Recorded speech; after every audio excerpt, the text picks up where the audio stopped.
I got to understand Nigeria better when I was working with Seaway. Chinese Way, a Chinese company that is operating in Nigeria. They are into food and beverages. So many of you are using their products or you consume their products on a daily basis. When I work with Seaway, that was when I understand Nigeria as a company, as an establishment. The Chinese that set up Seaway in Nigeria, they did not set it up for the benefit of Nigeria. They set it up for the benefit of the Chinese. Let me share my experience with you guys. When I was working with Seaway, the highest paid in Nigeria was collecting 200,000. That's the general manager.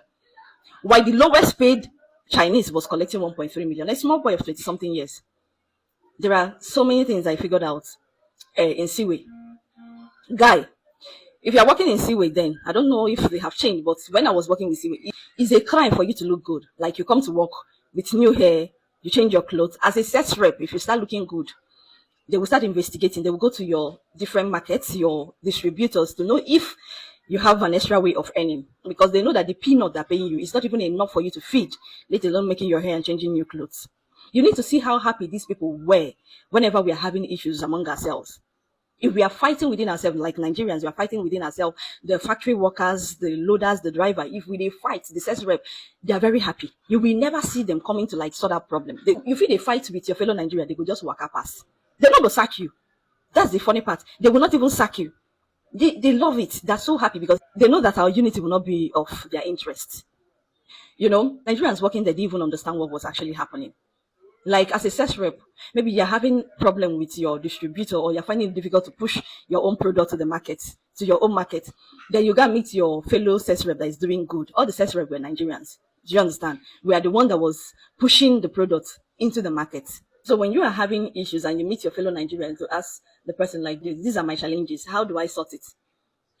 Your fellow sales rep that you relate your problem or your challenges to will rush PM to the Chinese and tell them the same challenge that you're having. So they either demote you or sack you. We were in a constant struggle to please the Chinese. We just want to be in their best book. Everybody's struggling to be in the best book of the Chinese. And these people were making so much money. They were so united.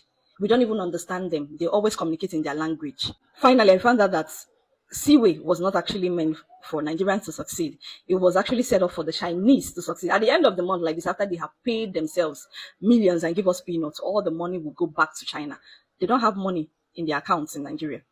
Their money is always going back to China. Now, that is the same thing with Nigeria as a company set up by the British. This company was not set up for Nigerians to benefit. It was set up for the colonists to benefit. And they love it when we fight ourselves. Our unity is not for their interest. So they are always working on the ground for us to tear each other apart. They don't want us to understand the problem. They don't want us to sit down and say, okay, Nigeria is not working. We don't share the same value. Our culture are different. Our tradition is different. Our languages are different. Let's sit down and think of how we can, work individually. And that is why at 64, we are so miserable. In fact, we are shame to humanity. Nigeria was never structured to succeed. Nigeria was structured to fail. And Nigeria was structured to benefit only the colonists, not the so-called Nigerians. It would be a crime for me to say happy independence Nigeria. You are not independent. You're a slave. You are in what you call neo-colonialism. Sorry for everyone that call themselves Nigerian. I am so sorry for you.